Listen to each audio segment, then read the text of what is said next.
Hi folks, so welcome back. So in this video, I'm going to cover a company called V-Mart Limited. ठीक है. So V-Mart क्या करता है? They are a value retailer. मतलब ये fast fashion value retail वाले segment में cater करता है. कंपनीज लाइक आप देखो ट्रेंट हो गया, that as a brand called Zudio, Westside, V2 retail हो गया, फिर स्टाइल बाजार हो गया. ये सब जो है they are into your mass segment में केटर करते हैं. वहाँ पे average selling price of the clothes जो है men's wear, women's wear, kids wear, apparel वाले सेगमेंट में केटर करते हैं specifically. That usually is around 200-300 rupees के आसपास. ठीक है. एंड एक हो गया आपका थोड़ा मिड टू प्रीमियम वाला सेगमेंट. वहाँ पे कौन से कंपनीज है? Companies like Aditya Birla fashion हो गया, मॉन्टे कार्लो फैशन हो गया, कैंटाबिल रिटेल हो गया. That companies are into mid to premium segment. ठीक है. तो यहाँ पे अगर देखूँ स्पेसिफिकली ये वैल्यू फैशन रिटेल वाले सेगमेंट में बहुत ही अच्छा ग्रोथ आ रहा है. ठीक है. All the companies are reporting very strong numbers. V2 का अगर देखूँ कंपैरिजन भी करूँ अगर 2 मिनट, V2 का ग्रोथ वॉज अराउंड 50%, स्टाइल बाजार ग्रो बाय अराउंड 38%, ट्रेंड का ग्रोथ आया अराउंड 19% एंड V-Mart का अभी 13%. तो V-Mart is the slowest player. ठीक है. तो 4 प्लेयर में से V-Mart का ग्रोथ इज सबसे स्लो एंड ये कंसिस्टेंटली स्लो ही ग्रोथ है. And V2 and style Bazaar are the one that are leading the race in that space. ठीक है. ट्रेंड का भी पहले ग्रोथ अच्छा आता था. ट्रेंड का I will make one more video and वहाँ पे प्रॉब्लम क्या है we will see that as well. ठीक है. तो अभी V-Mart पे अगर फोकस करूँ, सेल्स में ग्रोथ आया 13%, इनके EBITDA में ग्रोथ आया 27% एंड पैट में ग्रोथ आ रहा 177%. ठीक है. तो आप देखो ऑपरेटिंग लेवरेज तो अच्छा खासा मिला है, बट ये सस्टेनेबल ऑपरेटिंग लेवरेज है कि नहीं है. ठीक है. उसका आंसर है नो. अभी आप कितना खर्चा कम करोगे. ठीक है. आपको मेन आपका टॉप लाइन का भी ग्रोथ आना चाहिए. ठीक है. With bottom line as well. तो इनका EBITDA margin is around 14%, last quarter around 12.6 के आसपास था. वो last year Y Q1 of FY25 में. ठीक है. PAT margin 3.8, last year Y 1.5% के आसपास था. Same store sales growth was around 1%.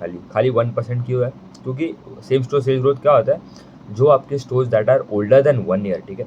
वहाँ पे कैसा ग्रोथ आ रहा है. आप नए स्टोर खोल रहे हो वो तो अच्छा है. ठीक है. वहाँ पे तो आपका वॉल्यूम ग्रोथ आएगा ही. बट जो पुराने जो स्टोर्स है that are older than 1 year, वहाँ पे आप कितना आइटम सेल कर पाते हो, कितना वैल्यू ग्रोथ आता है, कितना वॉल्यूम ग्रोथ आता है. तो वहाँ पे 1% क्यों आया, इतना ख़राब ग्रोथ क्यों है? क्योंकि लास्ट ईयर के बेस में इन Q1 FY26 Eid didn't fail in Q1, that fell in Q4. And last year के बेस में Q1 में ईद आया था, Q1 ऑफ FY25 में ईद आया था. तो as they are coming off a higher base, क्योंकि वहाँ पे फेस्टिव सीजन तो मतलब अच्छा खासा डिमांड रहता है. बट अभी ये टाइम तो उतना कुछ डिमांड आया नहीं. ठीक है. तो SSSG में ग्रोथ खाली 1% था. नॉर्मल है SSSG देखो तो मतलब अगर if I remove the Eid sales from that part तो 5% के आसपास का ग्रोथ है. अभी रेवेन्यू मिक्स में अगर देखूँ तो V-Mart का उनका 3 ब्रांड है. ठीक है. एक V-Mart हो गया, एक अनलिमिटेड करके एक ब्रांड है, और एक हो गया लाइम रोड. तो V-Mart उनके मेजरली स्टोर्स जो V-Mart के that contribute 84% of the revenue. Unlimited करके जो ब्रांड है that is around 15% of the revenue. ये साउथ में ज़्यादा प्रेजेंट है. उनके स्टोर्स है बड़े बड़े स्टोर्स, 1 2 3 फ्लोर के स्टोर्स आते हैं. एंड लाइम रोड जो है ये ऑनलाइन मतलब ये कमीशन बेसिस पे कमाते हैं, कमीशन ऑन द सेल्स. ठीक है. वो ऑनलाइन है, ऑनलाइन बिजनेस है उनका. वो मिनिमम 1% ही है एंड वो लॉस में भी है. उन्होंने बोला ये साल भी वो लॉस में ही रहेगा, बट उसके बाद आगे वो इट वुड बिकम प्रॉफिटेबल. तो मार्जिन इंप्रूवमेंट ये साल तो उतना कुछ आने नहीं वाला. नेक्स्ट ईयर के आसपास they are looking for margin improvement. Currently stores देखो 510 स्टोर्स है. This quarter they added net store addition was around 13. ठीक है. 15 स्टोर उन्होंने खोले थे बट 2 क्लोज भी किया. तो V-Mart में 9 स्टोर उन्होंने net store addition was V-Mart for 9 and Unlimited का 4 था. टोटल 13 स्टोर ऐड हुए net store addition in Q1 of FY26. उनका गाइडेंस क्या है? They want to add around 65 stores in total पूरे साल में, और उस पर 13 के आसपास हो गया इन Q1. ठीक है. तो मतलब रेस्ट और जो 3 क्वार्टर है उसमें अराउंड 50 स्टोर्स के आसपास को ऐड करना पड़ेगा. एंड वहाँ पे आप अगर देखो फुटफॉल्स में भी ग्रोथ आया अराउंड 14%. फुटफॉल्स मतलब कितने कस्टमर और इंक्रीज हुए. अगर if in this quarter in your store, आपके स्टोर में अगर 10 लोग विजिट कर रहे हैं, 100 लोग विजिट कर रहे हैं, नेक्स्ट क्वार्टर अगर देखो अगर तो 114 people are visiting your store. तो मतलब 14% इज द फुटफॉल में ग्रोथ. ठीक है. कन्वर्जन रेट मतलब footfall to conversion was around 48%. तो अगर 100 लोग आपके स्टोर में एंटर कर रहे हैं, उसमें से 48% of the people who are buying something out of that, coming out while buying. ठीक है. मतलब कुछ खरीद के जा रहे हैं आपके स्टोर से। तो 48% people are coming out buying something, ठीक है। हाँ, तो ये नंबर जितना अच्छा होता है उतना बेटर है, ठीक है। लास्ट ईयर अगर 45-47% के आसपास था, तो वो थोड़ा इंप्रूव है, तो that is good. And sales per square feet, जो PSF बोलते हैं, sales per square feet per month, that was around 716 versus 711 rupees.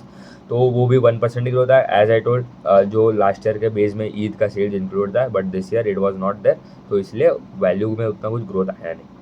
And अभी उनका मेन अगर देखो guidance in terms of sales growth, जो सबसे इंपॉर्टेंट मेट्रिक है, they are guiding to grow by 17 to 20%, ठीक है। मतलब बहुत ही mediocre, very very low, mediocre भी नहीं, very very low growth compare to its competitors, ठीक है। तो सबसे पहले अगर थोड़ा ओवरव्यू भी दे दूँ ना, ये स्पेस में जो 4 कंपनी जो है, V2 रिटेल, स्टाइल बाजार, ट्रेंड और वी मार्ट, ठीक है। 4 कंपनी में से सबसे पहले V2 एंड ट्रेंड का ग्रोथ आता था 55% के आसपास। ट्रेंड सबसे पहले अच्छा खासा ग्रोथ आया, उसके बाद वी मार्ट और ट्रेंड का ग्रोथ सिमिलर आने लगा था। अब अभी trend from last 3 quarters is badly under performing it's PS, ठीक है। तो V2 ने कंटिन्यू किया है टू ग्रो बाय 50%, उनका गाइडेंस भी यही है 45 to 50% ग्रोथ। ट्रेंड जो था उनका कोई गाइडेंस नहीं होता, क्योंकि उनका कोई कॉन कॉल नहीं होता, तो हमको गाइडेंस नहीं वाला, but on a sustainable basis they are targeting to grow by 25% in upcoming year, ठीक है, FY26 में। स्टाइल बाजार, द न्यू अपकमिंग IPO जो आया था, रिसेंटली IPO आया था, उनका भी गाइडेंस रहता है टू ग्रो बाय 20 to 25%, मतलब कंजर्वेटिव गाइडेंस है, but they always are doing better than they are guidance, मतलब कम गाइडेंस है। They can easily grow by around 35% के आसपास, अगर मतलब 30-35% तो आराम से कर ही लेते हैं। लास्ट ईयर भी उतने किया, this can also perform and that range as well. फिर आता है आपका ट्रेंड, ठीक है। ट्रेंड का भी ग्रोथ कितना आ गया, पहले 55% से it came to 40% in quarter two के बाद क्वार्टर 3 में आ गया 35% के आसपास, क्वार्टर 4 में आते आते 28% हो गया, and now it is below 20%, ठीक है। 19% का ही ग्रोथ है, तो उसका भी एक वीडियो बना लूँगा, but this is a classic example of falling pace of sales growth with 100+ of PE, ठीक है। तो 100 का PE कोई प्रॉब्लम नहीं है, 100 का PE is justified when you are growing at 50-100%, आपका ऑपरेटिंग लेवरेज भी मिल रहा है। अभी तो ऑपरेटिंग लेवरेज भी नहीं मिला, उनका पैट में भी ग्रोथ कितना 10-15% का ही आया, एंड 100 का PE है, तो it is not working for them as well, ठीक है। तो वी मार्ट का, इनका तो मतलब they are a dead company. अभी कैसे, मतलब आप देखो 4 कंपनी में से सबसे अच्छा दो अच्छे कंपनीज है, उसके बाद V Mart is one that is already existed before the V2 and style Bazaar जब आया था, उसके पहले से ही they are listed as well, ठीक है। तो उनका प्रेजेंस भी अच्छा खासा है, उनके स्टोर्स भी आप देखो, एब्सोल्यूट नंबर आप कभी नहीं देख सकते, ठीक है। 500 स्टोर है, V2 का 200 स्टोर है, बट अभी तो मतलब we have to see the net store addition percentage देखना है, ठीक है। आप बोलेगा 500 स्टोर है, ट्रेंड का तो 1000 स्टोर है, तो ट्रेंड तो सबसे बड़ा कंपनी हुआ, बट ग्रोथ के टर्म्स में वो अभी ग्रुप बड़ा नहीं है, ठीक है। ग्रोथ के टर्म्स में V2 and style Bazaar are the one that are performing good, तो ऐसा आपको देखना पड़ेगा। अभी इनका टॉप स्टेट्स भी देखो ना, तो यूपी में अराउंड 158 स्टोर्स है, वेस्ट बंगाल में भी अराउंड अच्छे खासा प्रेजेंस है, अराउंड 20 स्टोर्स, बिहार में अराउंड 72 स्टोर्स है, तमिलनाडु में भी, साउथ में उनका प्रेजेंस है, वो अनलिमिटेड जो ब्रांड है वहाँ पे साउथ में ज़्यादा प्रेजेंस है उसका, 33 स्टोर्स वहाँ से आते हैं। Rajasthan around 29 stores, and Jharkhand में भी 29 स्टोर्स है, तो मतलब यहाँ पे मतलब 350 स्टोर के आसपास तो ये 5-6 स्टेट से ही आते हैं, ठीक है। 500 स्टोर है, they are well diversified, almost pan India presence ही है इनका भी, एंड ग्रोथ ठीक ठाक है, but there are much better competitors that are available at the valuation which is cheaper compare to V Mart, ठीक है।